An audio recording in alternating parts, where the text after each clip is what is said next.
Oi, pessoal, estamos de volta.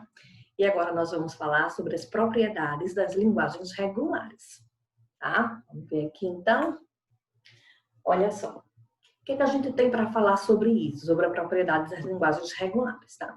O que eu tenho que falar para vocês de especial é o seguinte: nem todas as linguagens são regulares, né? Eu falei para vocês logo no início das aulas, na primeira aula, que nós vamos falar sobre uma hierarquia das classes das linguagens formais. E nós começamos falando da classe das linguagens mais simples de todas, que é a classe das linguagens regulares, né? Então, nós vimos reconhecedores, são os autômatos finitos, determinísticos e não determinísticos, e as expressões regulares. Todos esses reconhecedores denotam uma classe das linguagens regulares, tá? Porém, nem todas as linguagens formais são regulares. Então, vamos falar então de propriedades a respeito dessas linguagens. A primeira, o lema do bombeamento. O que vem a ser? Tá? O lema do bombeamento é uma ferramenta que a gente usa para provar que uma linguagem não é regular. Tá? Então, a gente usa como uma prova de contradição. Tá? A gente não diz que classe de linguagem pertence, a gente só sabe que não é regular. Tá? Sobre o lema do bombeamento, eu vou colocar um vídeo que eu achei bem legal, bem interessante, para que vocês entendam bem direitinho como é que funciona, tá? O que a gente vai falar agora é sobre as propriedades de fechamento das linguagens regulares, tá? O que eu quero falar é o quê? Quais são as operações que a gente consegue usar sobre as linguagens regulares que o resultado vai me gerar uma outra linguagem que também é regular. Tá? Por exemplo, a interseção é uma operação fechada para as linguagens regulares, porque o resultado da interseção de duas linguagens regulares me dá uma outra linguagem que também é regular. Tá? Então, nós vamos aprender agora quais são essas operações que são fechadas para as linguagens regulares. Tá? Qual é a utilidade disso, gente? Tá aqui, ó. Construir autômatos complexos a partir de autômatos mais simples. Tá? Então, a gente sabendo que as operações são fechadas, a gente consegue usar essas operações em autômatos mais simples e construir outros mais complexos e tendo a certeza de que esses autômatos mais complexos também denotam linguagens regulares. Ok? Bom, a gente também tem as propriedades de decisão para as linguagens regulares, tá? O que é que a gente vai falar sobre isso? Se uma linguagem é ou não reconhecida por um certo autômato, se dois autômatos reconhecem a mesma linguagem, ou seja, será que esses autômatos são equivalentes, tá? Isso aqui a gente vai falar numa próxima aula. E a aplicação para essas propriedades de decisão é que a gente consegue minimizar o número de estados de um autômato, tá?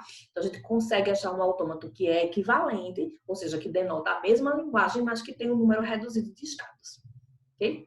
Então, começando nossa aula de hoje, vamos falar sobre as operações de fechamento. Tá? Então, expressam que quando uma linguagem é regular, certas linguagens relacionadas também serão. Olha só. Todas essas operações aí, ó, são fechadas para as linguagens regulares. Isso quer dizer o quê? Quando a gente aplica essas operações aí, em linguagens regulares, o resultado também vai me gerar outra linguagem regular. Então, a união, a interseção, o complemento, diferença, o reverso, fecho estrela, a concatenação, o homomorfismo e o homomorfismo inverso, todas essas são operações fechadas para as linguagens regulares, tá? Bom, então vamos começar falando das operações booleanas, tá? Quais são as operações que eu vou falar então? Interseção, união e complemento, tá? Essas três operações são fechadas para linguagens regulares. O que são essas operações? Eu já adiantei para vocês quando a gente falou sobre expressões regulares, né? Então, união seria o quê? L união U vai ser a linguagem que tem todos os strings de L, de M ou ambos, né? L interseção M é a linguagem que tem todos os strings que estão em L e em M ao mesmo tempo.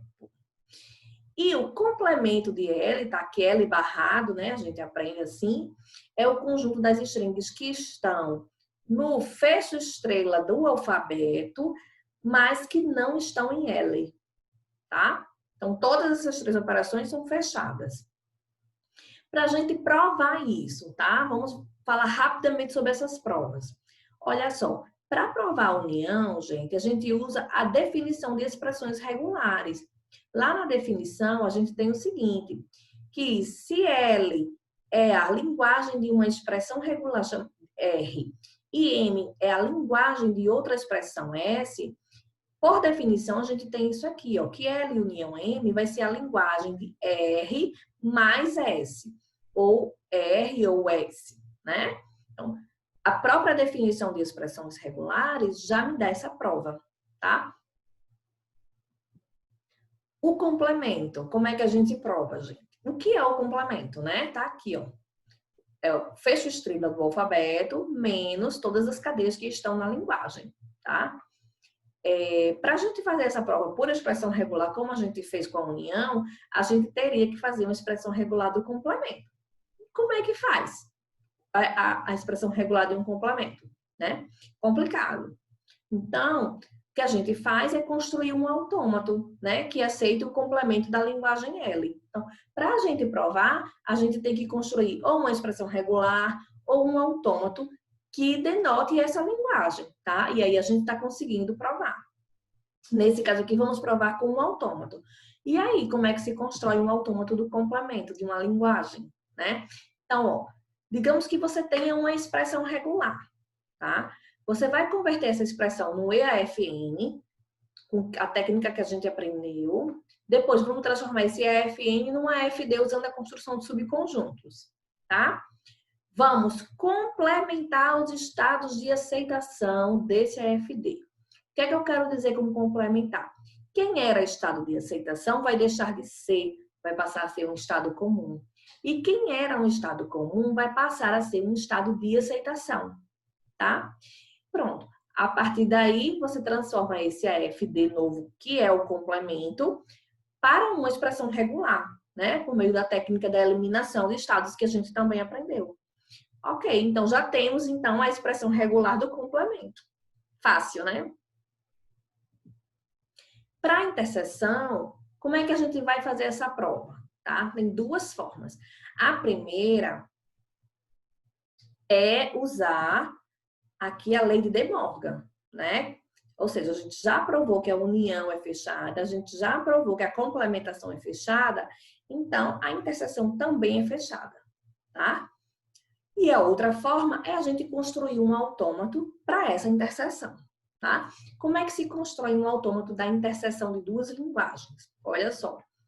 Os estados desse autômato que eu estou construindo vão ser os pares dos dois autômatos ao mesmo tempo. Então, tipo, vão ser estados P, Q, vai ser um estado só.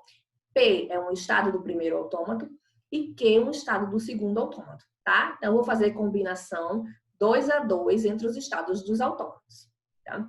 Quem vão ser os estados de aceitação? Vão ser aqueles pares em que ambos são estados de aceitação nos autômatos originais, tá? Para construir a função de transição, a gente segue essa regrinha aqui. Vamos ver um exemplo. Então, eu tenho esses dois autômatos aqui, ó, o primeiro e o segundo, e a gente vai construir esse autômato que é a interseção entre eles. Então, eu vou fazer, quem serão os estados, né? A combinação de P com Q, não, desculpe, a combinação de P com R, PS, PQ, tá? Aqui, tá? PR, PS, ai meu Deus, volta. Tá, então, quem serão os estados? Gente, ó, nós vamos combinar P com R, P com S, Q com R e Q com S, tá? Então, temos aqui os 4 estados, tá? As funções de transição, como é que acontecem? Olha, o estado PR lendo 1. Então, P lendo 1 vai para P. E R lendo 1 vai para S. Então, PR lendo 1 vai para PS. Fácil, né? Vamos ver outro caso? PS, então. PS lendo 0. P lendo 0 vai para Q. E S lendo 0 vai para S. Então, PS vai para quem? QS. tá? Quem vai ser o estado de aceitação? Vai ser os estados que forem estados de aceitação nos autômatos originais. Então, aqui os estados de aceitação eram Q e S. Então, aqui vai ser o estado QS. Fácil também, né? Vamos lá? Bom, vamos falar então sobre a diferença, tá? A diferença, então, ó, vai ser L menos M, tá? E essa é uma operação fechada também, gente. A prova também se dá pelas propriedades das leis de De Morgan, tá? A gente já provou que a interseção é fechada e que o complemento é fechado. Então, a diferença também é operação fechada, tá? Reversão. O que é a reversão, gente? A reversão é quando você escreve o string ao contrário. Por exemplo, se o string é assim, ó, A1, A2, A3, A4, AN. O reverso dessa string vai ser AN-1, né? AN-2, até A1, tá? Que é um exemplo. Eu tenho uma string 0010. O reverso dela vai ser 0100.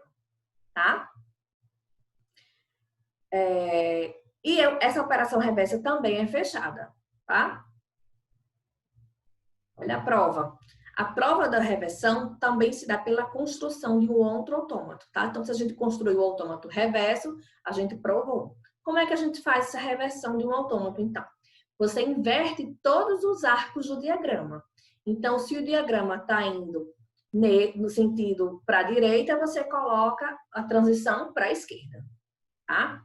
Vamos tornar o estado inicial de A o único estado de aceitação desse autômato e vamos criar um novo estado inicial, tá? Que vai ter transições vazias para os estados que eram de aceitação antes, tá? Fácil também. Olha só, temos esse autômato aqui, vamos fazer o reverso dele. Então, ó, primeira coisa que a gente fez foi inverter os arcos. Olha só, esse arcos que antes ia de Q1 para Q2, a gente colocou de Q2 para Q1, tá? Aqui 0 indo de Q2 para Q1, tá? Os loops permanecem do mesmo jeito, tá, gente? Tinha um arco aqui, ó, 1 indo de Q1 para Q3. Agora o 1 tá indo de Q3 para Q1. Então, a gente inverte esses arcos, tá? Faz o estado inicial, o Q0, vai ser o único estado de aceitação. E eu crio um novo estado inicial aqui, que eu vou ligar com transições vazias para os estados que antes eram de aceitação. Fácil, né? Homomorfismo. O homomorfismo também é uma operação fechada para as linguagens regulares. E o que vem a ser o homomorfismo? Tá aqui, olha.